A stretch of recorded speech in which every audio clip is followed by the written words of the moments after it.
அநேக நேரங்களில் மற்றவர்கள் மேலே பொறுப்பை போட்டு நம்ம உட்காந்துருக்கோம். அல்லேலூயா, ஆமென். கணவன் பார்த்துக்குவாரு, கணவன் சம்பாரிச்சு வந்து உங்கள் கையில் கொடுப்பாரு, நீங்கள் செலவு பண்ணுவீங்க. அது வரைக்கும் உங்களுக்கு வருத்தம் தெரியாது. ஆனால் உங்கள் குடும்பத்திற்காக சம்பாதிக்கிற மனைவிகளை பற்றி பேசலை, சம்பாதிக்காதவங்களை பற்றி பேசுகிறேன். ஆமென். உங்கள் குடும்பத்துக்காக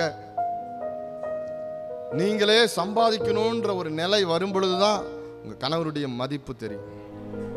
ஆமென். எல்லாவற்றையும் எங்கள் தகப்பனார் பார்த்துக்குவாரு, என் கணவனார் பார்த்துக்குவாரு, அல்லது யாரோ ஒருவர் பார்த்துக்குவாரு. மற்றவர்கள் மேல் பாரத்தை தூக்கி சுமந்துட்டு ஃப்ரீயா இருக்கணும்ன்றது தான் இன்றைக்கு மனிதர்களுடைய மனநிலையா இருக்குது. ஆனால் வேதம் சொல்லுகிறது, ரெபெக்காள் தேவ சமூகத்திலே போய் தன் கர்ப்பத்திலே ஒன்றோடு ஒன்று மோதிக்கொள்ளுகிற இந்த காரியத்தை குறித்து என்ன செய்ய போனார்? விசாரிக்கும்படி கடந்து போனார். அதான் வாக்குத்தத்தத்தை பெறுகிறது அல்லது கர்த்தரிடத்திலிருந்து ஒரு வார்த்தையை பெறுவது என்ற அர்த்தம்.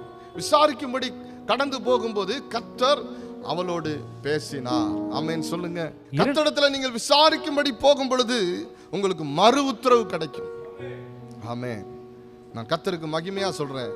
இந்த 28 ஆண்டுகள் ஆண்டவரோடு நடக்கிற அனுபவத்தில் நான் கற்றுக்கொண்ட ஒன்னே ஒன்று, ஒரு நெருக்கம் வரும் பொழுது, ஒரு சூழ்நிலை வரும் பொழுது, அல்லது ஒரு தேவ சமூகத்தில் நான் போய் கர்த்தருடைய ஊழியத்திற்காக நான் போய் நிற்க வேண்டும் என்று சொன்னால், நான் ஜெபம் பண்ணாம தேவ சமூகத்தில் அமராம நான் போய் கர்த்தருடைய ஊழியத்தை செய்ததில்லை, ஒரு காரியத்தை எடுத்து செஞ்சதே இல்லை.